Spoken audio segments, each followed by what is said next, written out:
How you doing? Oh, doing all right. What you been up to? Just watch the news like everybody, like everybody else. People getting blown up, dropping bombs. Democrats Voting for crying. Democrats voting for stupid people. What else is Oh new? God, Another day in paradise. man. Who? Yeah, they voted in that radical progressive. He's a Muslim. Right. He's a freaking Muslim.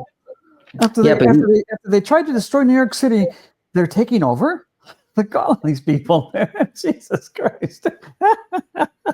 there's Islam and there's Islamic. No, it's the same So thing. No, don't. George Bush lied to me twice. He lied to me about the Iraq War. It was a lie. And he lied to me. He lied to us. He lied to me. It isn't a war on Islam. It's a war on Islamic extremists. No, it's always been a war on Islam. It's going to be a war on Islam till the end of the world. yeah, I'm not We are, talking we are, about we that. Let's get it. Let's be specific because we got to know our enemy. He's not very Islamic, is he? He's a He's Muslim. pushing. Yeah, but he doesn't. I mean, Muslims don't um, support sex changes for kids. I don't care. He's a Muslim. I learned my lesson. I used to be accepting and we because we're Americans. We're saps. We're too nice. And give them a second chance, all that crap. Uh, how many times do I have to have a Muslim call for my death before I believe him? How many times can I see a Muslim burn me in the American flag? The American flag is us. He's burning us every time he burns the American flag. He's burning you and me. How many times can I be bombed? You and I grew up in the age of Muslim terrorism. These young kids, they have no clue, no idea what the You know, Muslim is. when you get the kid, when you get young people nowadays, they're so used to TikTok. They're so used to getting, oh, you got a dog town behind you. That's cool. What was that? Well, uh, they used to be the skater gang in Santa Monica. Remember that?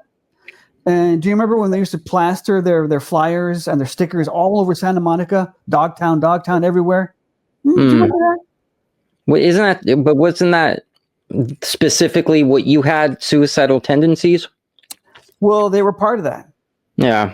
Uh, um, but Dogtown is also claimed by somebody else. I forget some Latin gang or some Hispanic gang, but it used to be the Santa Monica Venice Skaters. Dogtown. Right. And I kept one of those. That sticker is, God, 50 years old, 40 years old, whatever it is. So what I was saying, young people today, they watch TikTok and they get their 30-second to a minute long content, and that's what they're used to. And they can't remember what happened last week, let alone what happened years ago. Now, when you look at these young people, 9/11 happened when? 25 years ago? Mm-hmm. Most of these young people, a lot of them weren't even alive. Because we kept them safe.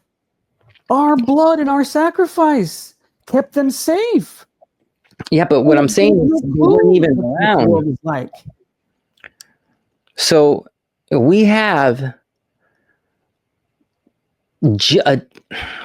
like 2 generations that weren't even exposed. No, I'm not getting into that. We have a full-blown generation that never saw people falling out of the sky, that never saw hostages being held for 452 days. We have a whole generation that has never seen the hostage situation in Munich. You know, you can go on and on and on. On and on, Arthur. And on. Yeah. We've seen carnage galore. And who perpetrated it? Communist organizations, the Red Army factions, the Beiderbahnhofs of the world, and the Palestinians. The Arabs. They wear that damn scarf like a fashion statement. I see that scarf, someone's going to die. Someone is going to get blown to smithereens. Someone is going to die a horrible, inhuman death every time I see that freaking scarf. To me, that's what it means to me. A harbinger of massacres. What blows me away is when you see lesbians and gays wearing the kippah. Because, like you said, they don't know. They're so pampered. This is a generation that did not know war at all. This war bullshit. Get out of here. You don't know what the hell every time I hear Tucker Carlson or Tim Pool talking about wars. Oh, and this, get the fuck out of here. You don't know what you're talking about. What happened to Tucker? You know, have you ever heard of a guy named Charles Lindbergh? No. He's the guy, the aviator from the 1920s and 30s. Oh, yeah, I know exactly who that is. He's the Lindbergh baby. His baby got kidnapped. Okay. Yeah. Charles Lindbergh was a famous America Firster. The America First movement goes way, way back, over 100 years. So he became embroiled in the America First movement. And he gave speeches galore, went around the nation. Adolf Hitler is not a bad guy. The Germans are not our enemy. We have to stay out of the war, out of World War II. The Jews control everything. The Jews. It was always the Jews with these guys. It's been the Jews' fault for 1,000 years. They blame him for everything. So, you know, he reminds me of Tucker Carlson. Tucker Carlson, to me, is the new version of Charles Lindbergh. You know, the Jewish conspiracy, stay out of endless wars, America first. He reminds me of Charles Lindbergh. And of course, Charles Lindbergh, once he bombed Pearl Harbor, you know, kind of fucked up. He kind of went down low. Right. You know, America First movement will never work. They have always proven themselves to be wrong. You cannot hide from the world. You cannot come into your room and hide under the covers and expect the boogeyman to respect your boundaries. It doesn't freaking work that way.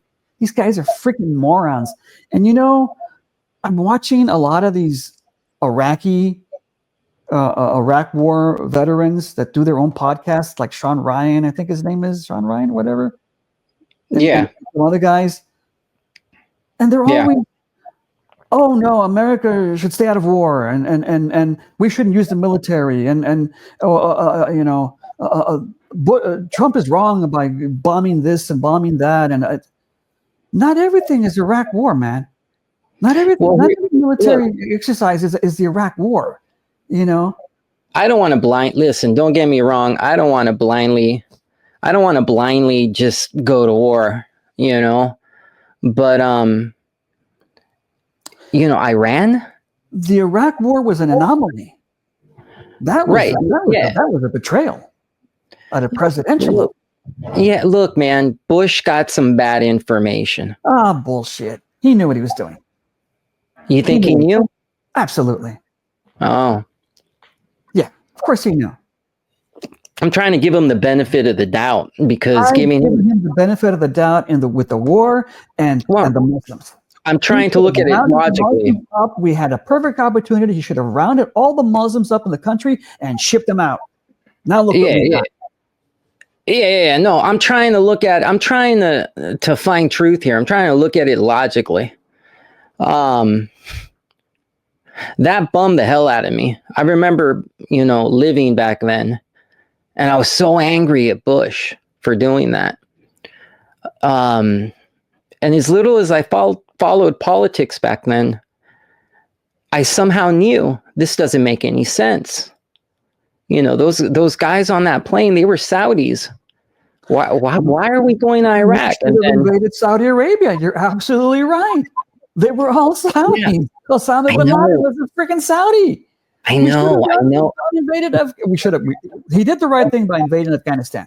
We need to take those suckers out. Yeah. We have those fuckers to die. Wow, but what was wrong with Colin Powell? He got wrong information. Okay, so he was all along. Him and Cheney is a. So Colin Powell got bad intel, is what you're saying. Yes. So you don't think that Colin Powell had nefarious intentions? Colin Powell did what he was told because he's a soldier. He followed orders of his commander-in-chief, and his commander-in-chief and Dick Cheney told him, "This is what you're going to tell the United Nations." And they gave him all this fake stuff because remember he took out the folders and he did the slides to presentation. It was all phony. Remember a guy named Scott Ritter? He was the UN inspector, and he found nothing. He found nothing. He said, "There's nothing here." But they shut him up. Hey, do you think, how they gave Saddam Hussein an option to flee the country with his sons, and Saddam said, "No, I'm not going anywhere"? No, I don't know about that. Is that what they said? No. Yeah, they gave him something, like there's a speech Bush gave where he goes, "I'm giving you 48 hours to leave the country." Oh, and okay. Yeah, so the way it went down is Saddam had 48 hours to leave the country with his sons, and he refused. Mm-hmm. So my question was going to be, do you think he would have been able to just leave, or was he in reality not really given a choice? In other words, would they have killed him if he left? Arthur, I don't know what that was all about. Was it revenge because Saddam Hussein he tried to assassinate George Bush Sr., I think it was, and so George Bush Jr. got revenge? That was one theory I heard a lot. It was some sort of revenge for the Bush Jr. I don't know what it was all about. What president has not been a target? Would have found refuge somewhere. Somebody would have given him either the Russians or the Pakistanis or the Indians or the Egyptians. I'm sure he would have found. Well, no, because he's a Shia Muslim. The Iraq and Iran are Shia. I think it's Shia, or maybe it's Sunni, one of those two. I don't think he would have found refuge in Saudi Arabia or Egypt because those are Sunnis. So the only place he would have found refuge was Iran or Russia or China or India. Or maybe a South American country. You know how crazy they are. Look at Argentina and Brazil. Hey, bring all the Nazis over here. Hey, Sieg Heil. Hey, welcome. Oh, my God. Give us a box. Give us a suitcase of money, and we'll see what we can do. Come on over. Yeah. Well, we gave refuge to the Shah when he got deposed. Yeah, man. I just can't stand. Screw it. I'll get off topic. One of the guys that has been bothering me is Dave Smith. That guy makes my skin crawl, man. He just makes my skin crawl. I cannot stand Dave Smith. He sounds like such a cowardly, weak person. He makes me sick.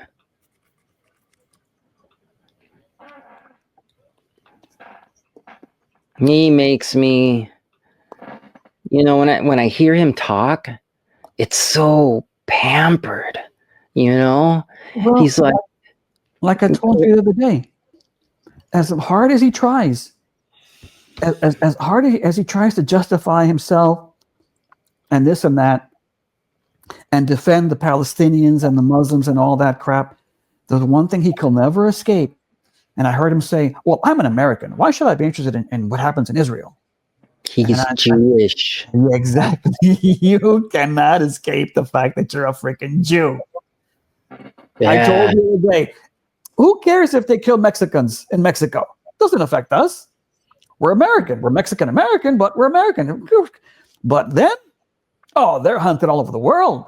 For thousands of years, they're hunted. He's got a target on his back because he's a Jew. He will never escape the fact that everybody wants to kill him. No matter if he's, I'm an American, they're going to blow his head off, no matter what. A Muslim will slice his freaking throat out. But I'm on your side. Allah Akbar, baby. He cannot escape the fact that he's a Jew. You have to fight for your survival constantly, all the time. You cannot separate yourself from the state of Israel. You just can't. I'm sorry. We can separate ourselves from Mexico. That's easy, But then, look at what they're doing on the campuses. They're chasing Jews, not Mexicans. ICE is chasing Mexicans. But those fucking Palestinian people at Cambridge and Harvard, they're chasing freaking little Jews. He's this blind collaborator, apologist, denial of himself and his heritage and his history. He thinks he can hide. Oh man. Well, you know what it is? Dave Smith is somebody who has never been in a fight. That's why. Yeah. Go ahead. That's why he tried to make fun of Douglas Murray. Oh, you think I'm an expert? I've never been, blah, blah, blah, blah, blah. Yeah. But I understood Douglas Murray right away. I understood him. I understood his argument. Everybody made fun of him. Everybody laughed at him. Oh, Douglas Murray, you don't know what you're talking about. Dave Smith kicked your ass. You don't understand it. Because I've dealt with the Dave Smiths of the world for 14 years. Every time, this is what Dave Smith did. Dave Smith, I don't like the state of Israel's goings on with the Palestinians. I object to them treating the Palestinians this way. Fine. It's an opinion. It's your opinion. You can talk all you want. I got no problem with that. But what Dave Smith did, well, the Israeli army needs to do this in a close quarter combat with hostages. Wait. You just went from giving your opinion, I don't like the state of Israel, to telling an Israeli soldier what specifically to do and not do in a gunfight. Have you been in a gunfight? Douglas Murray requested, have you been in a gunfight? Because every time a policy would come down for the probation department to do this and not do that during a restraint, during a riot, during a weapon, whatever, it was always written by the civilian oversight board. Civilian. Right. We never saw these people ever come to us and ask us and get themselves hands-on. Bullshit. You don't know what you're talking about. You know what it's like to be an expert telling me what the hell to do, hands-on? You know what it's like? Do it yourself. You know what it's like? It's like a UFC fight, right? And we're going to have a really big fight. two champions, one champion and one ex-champion are going to go at it. And for some reason, Dana White gets 6 people who have never seen a UFC fight. A teacher, a librarian, a stay-at-home dad. You get the picture. Mm-hmm. He gets them to make up the rules for the night. Mm-hmm. That's what that's like. Yeah, right, exactly. And that's what Dave Smith talked himself into. But because he's telling the Israeli army what to bomb, what kind of missiles not to use. And wait a minute, if you're getting now, you got to do it. Let me show me.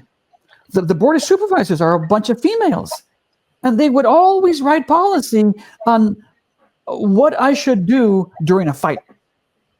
Really? You're going to tell? No. When people come to your job and tell you that you need to clean 5 classrooms in half an hour, what happens? That automatically triggers a work in progress study, right? Time and motion. Clean 5. Well, let's find out. And then you clean. Oh, it's not possible because they went and saw you actually working. They didn't just make a policy. Dave Smith is making a policy, but does he know how to do it? How to actuate it? How to effectuate it? What it takes, the time? No, he doesn't. He's just talking nonsense. You know? Yeah, and you know, he also doesn't know his history. Iran has never killed any Americans. What is he talking about? You and I lived it. We saw all the Marines come after the Lebanese bombing in 1984, whenever that was, 80 something. Yeah, they were hundreds of Marines. They killed thousands of people. All the Iraq bombs, the mines that they were stepping on, were provided by Iran. Yeah, Iran it's a dirty country. It's a killer. It's a killer. They're killers of Americans and Jews and Christians. They hate Western society. Yeah. Yeah, there's only one guy. There's only one guy that I've heard correctly bringing up the history. And it's Rabbi Shmuley. He's the only guy. I mean, really, they should get him to debate Douglas Murray. They really should. Let me show you something because I want you to hear it.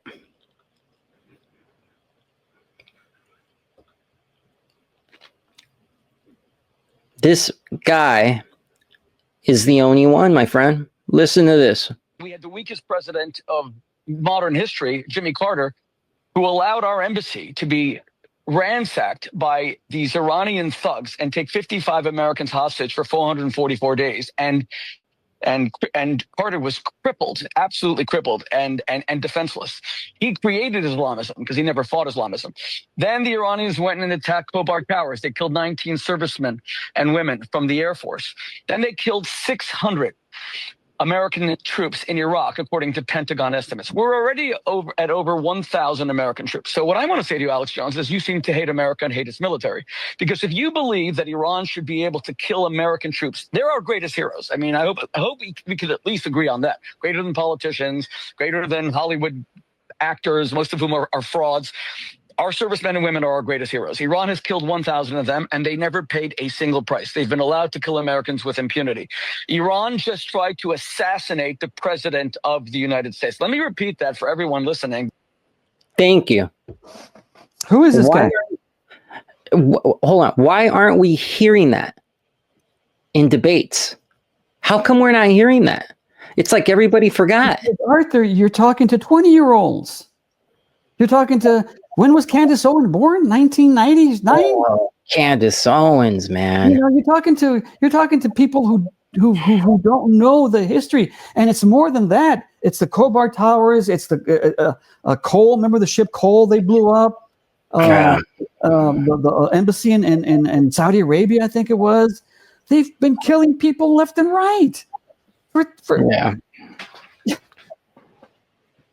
Yes, I was there when the Iranian and not to come to Jimmy Carter's defense, even though I think he's a horrible president, but to come to his defense, he doesn't. I don't know how old that guy is, but he doesn't remember the aftermath of the Vietnam War.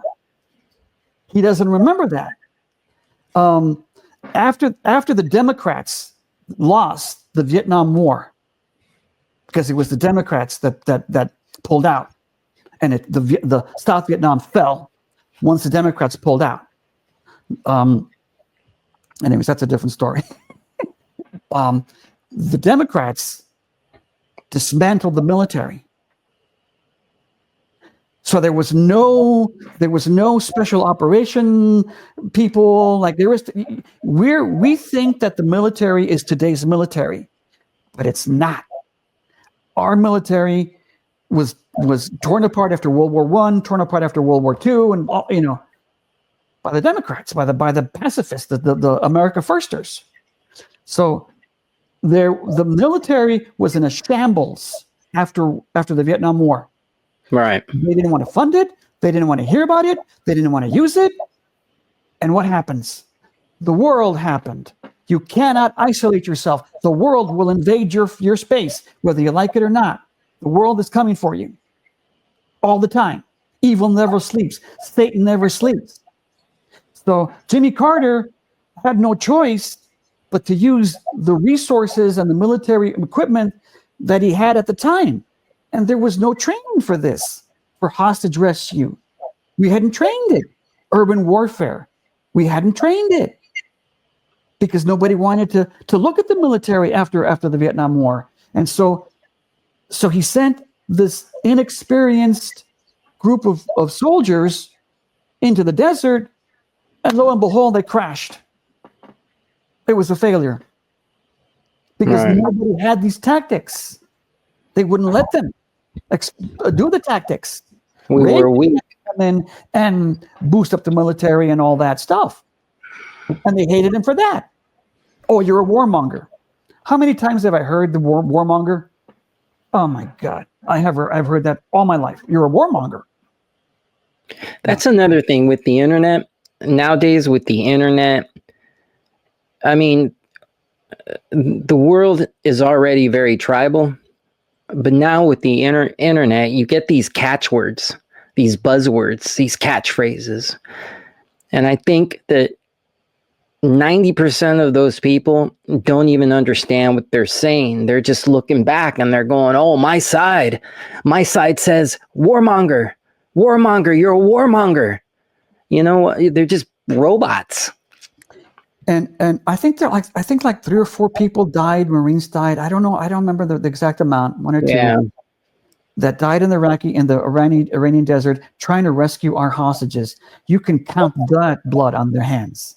Those that are Americans trying to rescue other Americans because they forced us to do that.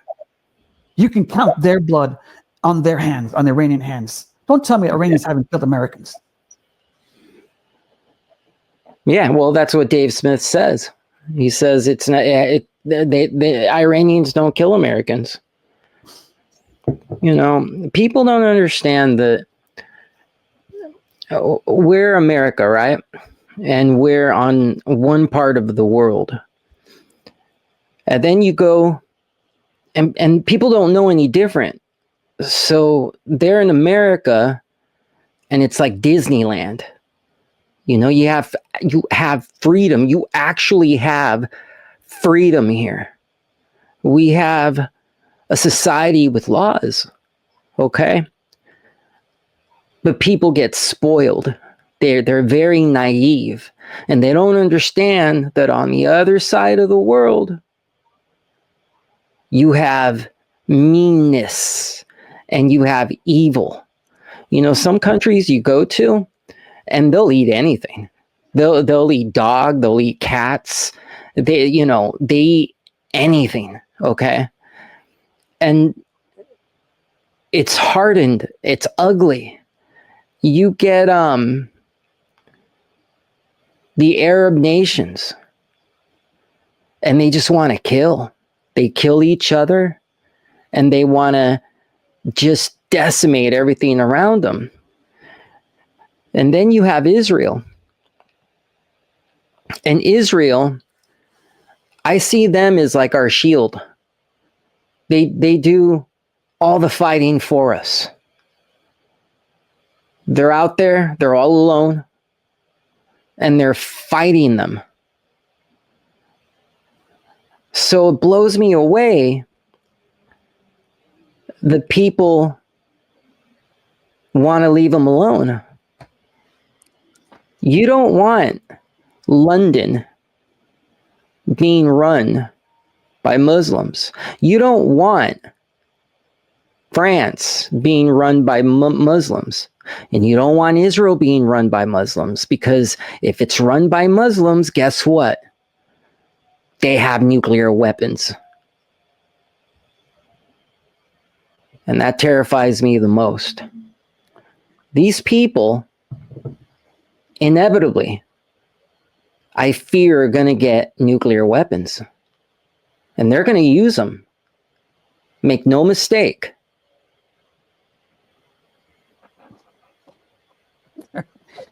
That's why we had, what was it, 2 or 3 crusades? They knew way back when that the Muslim didn't need it to go away. You stay in your part of the world and leave us the fuck alone. They knew way back when the Reconquista of Spain and Portugal, it took hundreds of years, but it had to be done. And now look at it. It's all, they knew way back when. We have been betrayed by the religious institutions. The Catholic Church, the Protestants, the Anglicans, we have been betrayed by them. Because what do? Break bread with a Muslim. Have an interfaith meeting with the Muslim. Christians are being massacred right now. As we speak, Christians are being killed in Africa and the Middle East. Don't tell me no. When is the last time you heard the Pope or a British, an Anglican, a Protestant say anything about that? Never. The Catholics are too busy human trafficking. They did so much damage when those borders were wide open for 4 years. Arthur, when I was in the juvenile hall, we, at least I'll speak for myself, didn't trust the nuns. We didn't trust the Catholic priests. The Protestants were bad, but the Catholics were horrible. They were not on our side. They were the most anti-law enforcement, pro-criminal, pro-gangster, pro-legal alien, pro-open border people, religion that I've ever met. They run all these charities along the border, bringing all the illegal aliens over, giving them sanctuary, give them food. And here, come on in. And that's all we got at the facilities. They would turn us in. They didn't like us. They were always trying to get us fired. And I don't know if this came all the way from the archdiocese or not, but man, they were powerful. One phone call from a nun, and you were reassigned right there on the spot. Catholics have been compromised for a long time. And you look at the scandals, all the priests that did things to young children. And it really doesn't surprise me. I mean, you have a religion that ran cover for diddlers, people that did things to children. Why wouldn't they be into human trafficking? They advocated very, very hard for something called restorative justice. They had an office in define restorative justice. A satanic, evil, demonic philosophy that you must forgive your violator. You must forgive and break bread and embrace and understand the pain of the guy that just did away with your family. If you can believe that. You can believe that. Some guy just decimates your whole family, violates them in the unimaginable ways, and you must embrace him. So we had a letter writing. You have the inmate write a letter to the family that he just killed, whatever, have them come to the restorative justice. It is the most obscene, inhuman thing but they were big on restorative justice, open borders, anti-law enforcement. You should hear, you should have heard the sermons every Sunday from the Catholic priests. Well, if staff ever offends you, insults you, you let me know.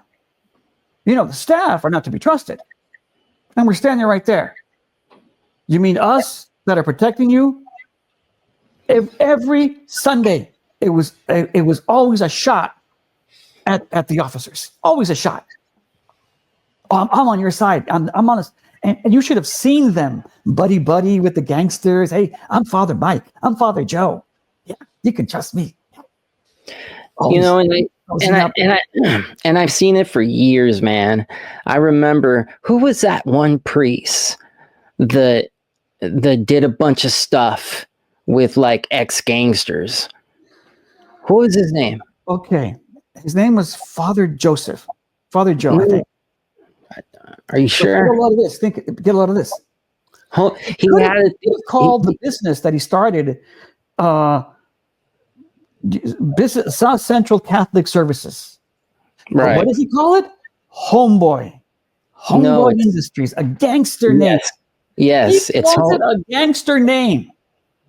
Yeah. He's dealing with inmates. You try to get them away from that life, so you use another name, right?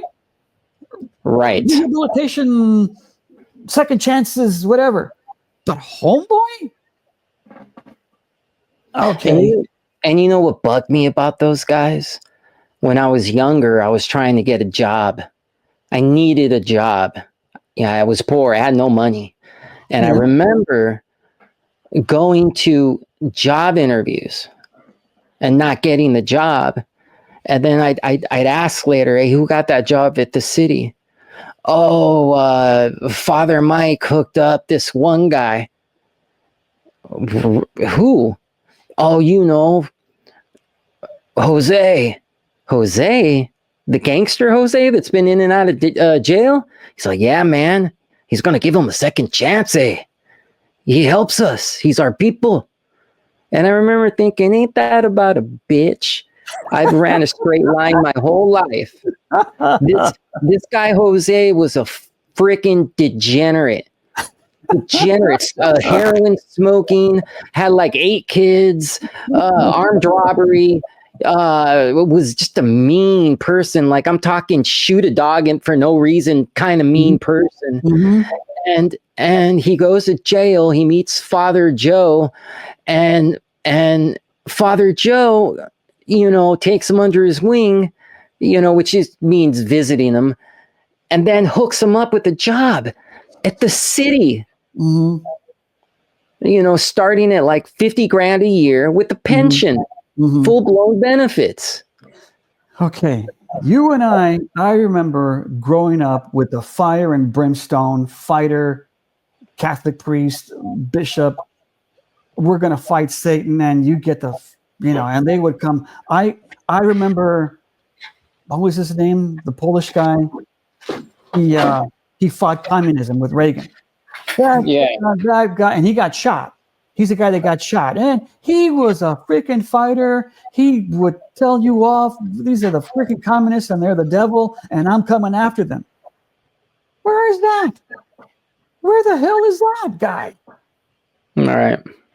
That's the guys I remember. That's the religious institutions that I respected. And Oh, he's dead. You were fighting the good fight.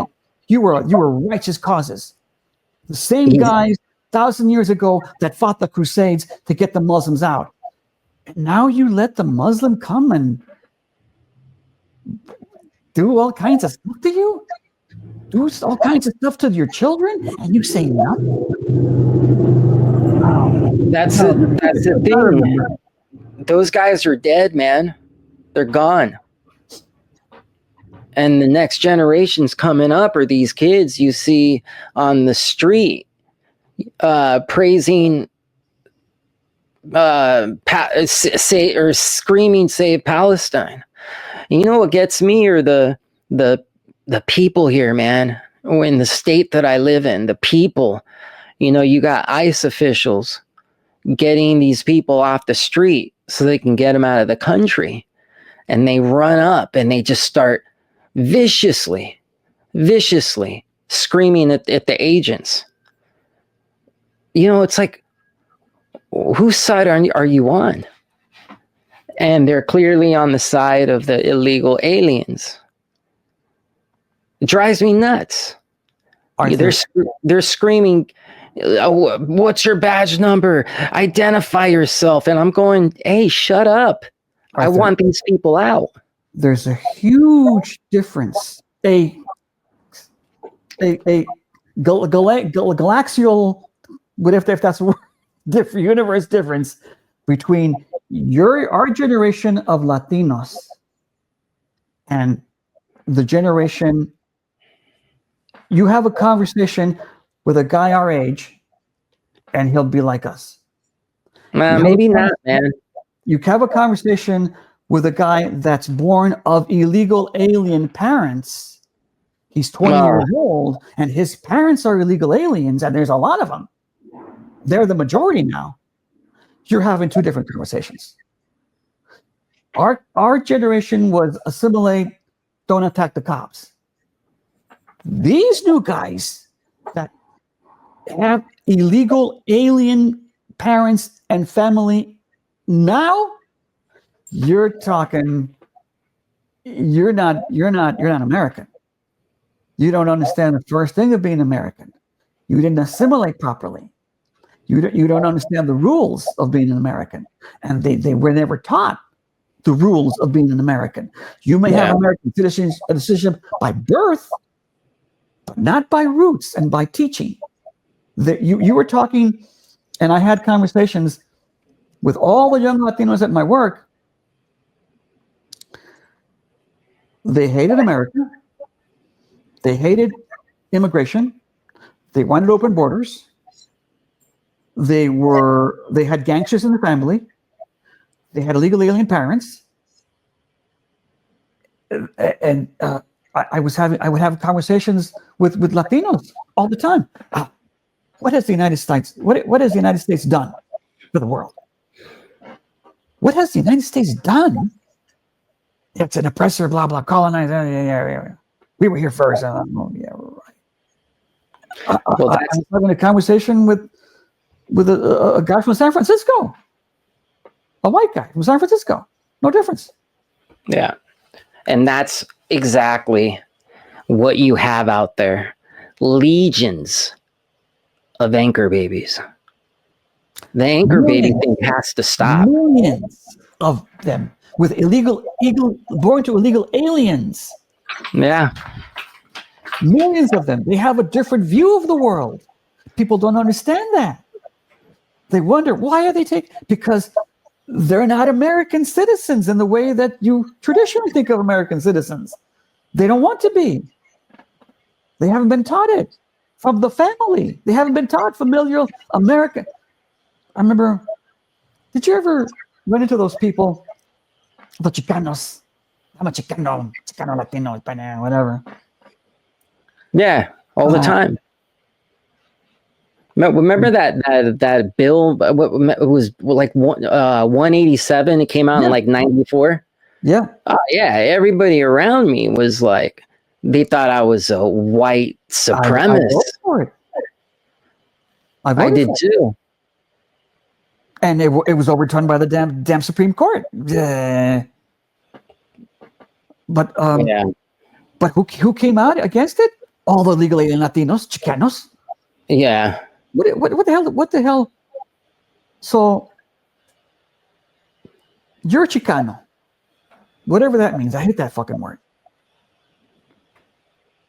What does that mean?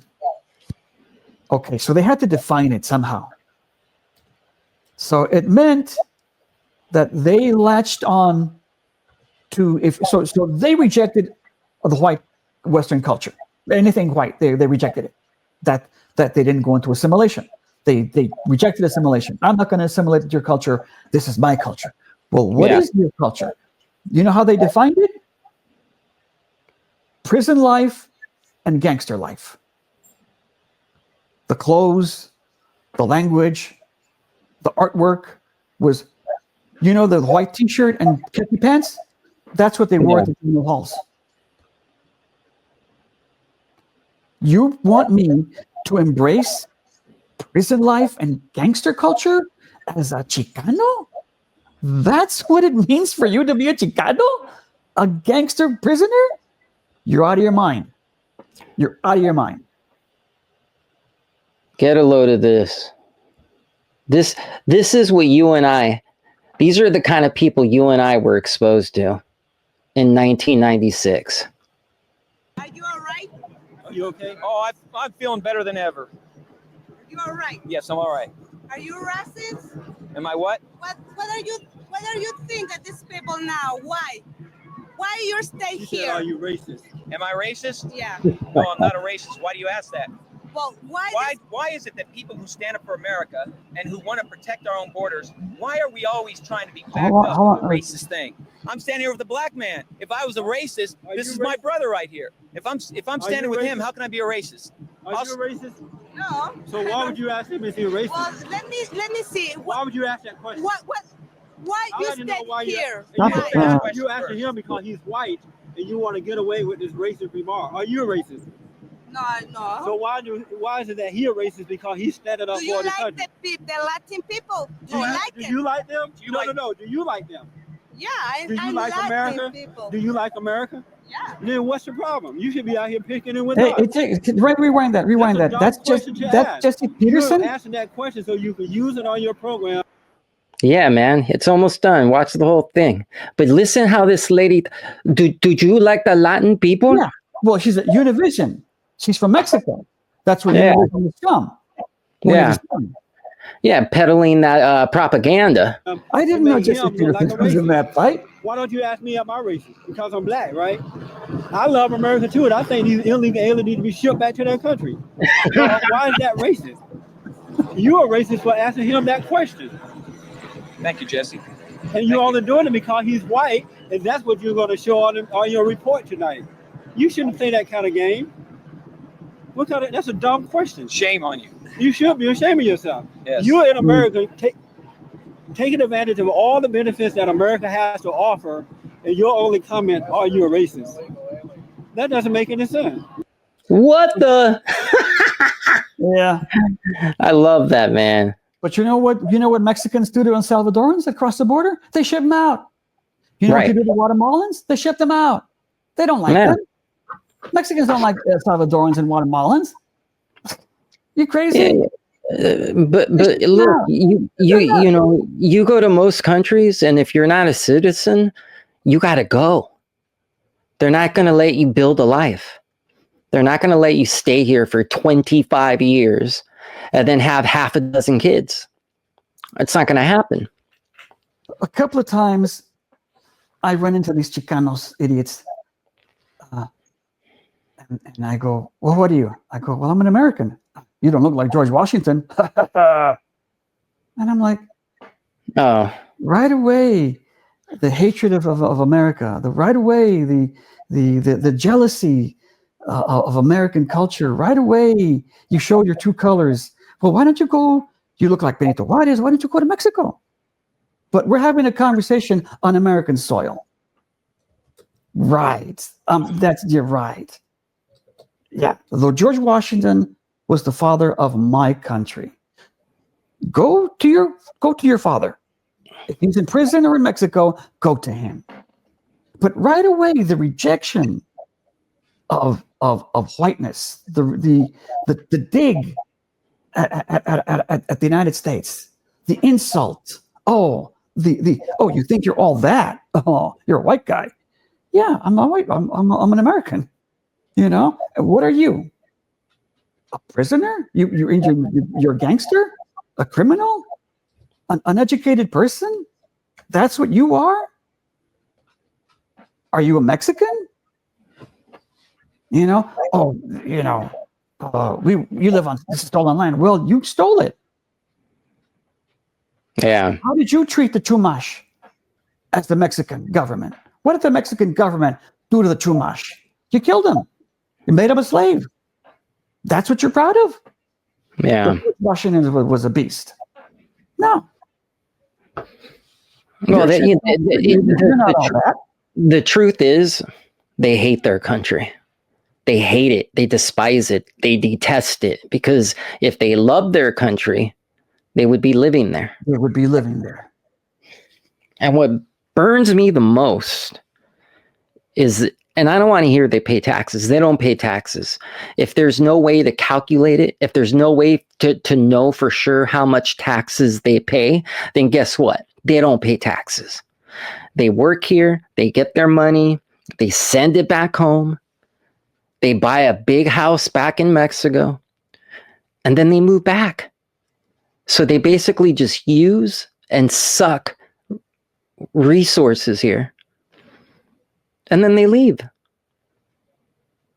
That's what burns me the most. And we need to start taxing remittances. I promise you, you tax remittances, and I guarantee you, that number of people coming here illegally will plummet. It'll plummet. But they don't. Why? I remember back Marxism is always a threat. That's why we fought it. That's why we fought it for so many years. Remember the McCarthy hearings? Well, he had gotten out of hand by then, but I mean, those guys were actually right. They were. Always sniffing out communists. Always sniffing out communism. And that's what I'm trying to tell you about these America Firsters. And that McCarthy guy, he got so out of hand. You're a communist. Well, You're a communist. Hardcore drunk, and he was just making shit up. Well, you're a communist, you know. He was just making shit up after a while. He thought he turned the dog in for being a communist. Oh man! Right. Evil right. stops. Look what they did. Look what they did now. Look what they're doing now. There was always that one guy. As we did our room checks, that never slept. He was up all night looking at us through the windows. Yeah. He never sleep. The world, these America Firsters and Iraq soldiers, veterans that don't want to fight anymore. Oh, let's get rid of the army and everything's Iraq, everything's a lie. Bullshit. You didn't learn anything from your time in Iraq. You didn't learn anything except PTSD. You learned trauma. There's nothing more irritating than when a guy goes, "Hey, stop. I served. So therefore, everything that comes out of my mouth is correct." These guys saw horrific things that you and I can never imagine. I grant them that.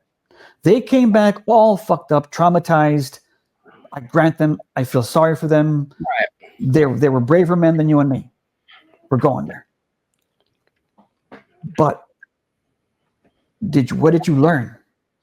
You got trauma. You have to deal with that. My brother's been dealing with that. But what did you learn? The world is a violent and corrupt place with evil that will follow you. It's an endless battle, good and evil, endless wars. Tim Pool always says, I don't like these endless wars. Guess what, motherfucker? It's an eternal war. For eternity, we're fighting good and evil. Until the end of days, we will fight good and evil. It's a constant battle. It's an eternal war. Endless wars. It's an eternal war. And it's a never-ending war. Because what will end up happening is you'll have interballistic nuclear missiles on their way from France, from London. Why? Because they're completely run by Muslims. That's what, if you don't fight evil 24/7 for eternity, that will be your destiny. And this is why I'm telling you, it's always been a war on Islam. We are mortal enemies. Christianity, Judeo-Christianity, Western civilization, and Muslim Islam will never get together. Will never get along. It will never be Rodney King. Can we just get along? No, we can't. You know what? It's not even getting along. It's that they will always hate us. There is no such thing as your neighborhood-friendly Muslim. He may smile at you, bring you over to the barbecues and whatever, but the minute the Islams take over and they order him to chop off your head, he will do it. He will do it. He will do whatever the Islam's Sharia laws tell him to do. He will turn on you. He's not your friend. He will turn on you in a heartbeat. Speaking of evil, did you hear what happened today in Santa Monica? What? It's always a Waymo. It's always one of those driverless cars. Mm-hmm. Well, a Waymo with two people in it was driving next to the Santa Monica Mall, and a gunman popped out of nowhere and started unloading into the Waymo. Holy crap. Yeah, shot the passengers. They're in the hospital. I think they're in critical condition. And they never found the guy. The guy just, ran off. That happened. Welcome to Kevin Newsom's California. Oh, man. Coming to Santa Monica. That's what they want. Check it out. I was at work when I heard this. Hi, Mark Robles live here from ABC 7, Air 7, live over Santa Monica right now with this breaking news where there's been a shooting. Here, let's do another one. I don't want to get a copyright strike. With an update on a shooting that occurred earlier today involving one of our officers. Shortly after 1 p.m., an officer recognized an individual believed to be wanted in connection with a prior incident. After identifying himself as a police officer, a short foot pursuit ensued where the officer was ambushed. The suspect fired multiple rounds at the officer and fled the area on foot. The officer was seriously injured, but is in stable condition and receiving medical care. Fellow officers quickly rendered aid and transported him to a local hospital. When did this happen? We are entirely grateful to the hospital. And I got the story wrong. Hospital staff for their swift and professional care. The healthcare professionals at this particular hospital. Well, is it the promenade or the mall? Because the mall got torn down, right? We are thankful to our residents for their assistance. It's between the mall and the promenade. Did the mall get torn down? This marks the second time in just 8 months that a Santa Monica police officer has been seriously injured in the line of duty. One stabbed, the other one shot. Our Santa Monica continues to recover. Our safe, clean Santa Monica. Look what it's become. The dangers faced by those who serve our community, and call for all of us to lead. You know what? And I guarantee you, the shooters got on that tram that comes from downtown LA. I guarantee you. Yeah, man. All right, dude. I'm gonna get going. All right, man. All right, dude. I'll see you around. Okay.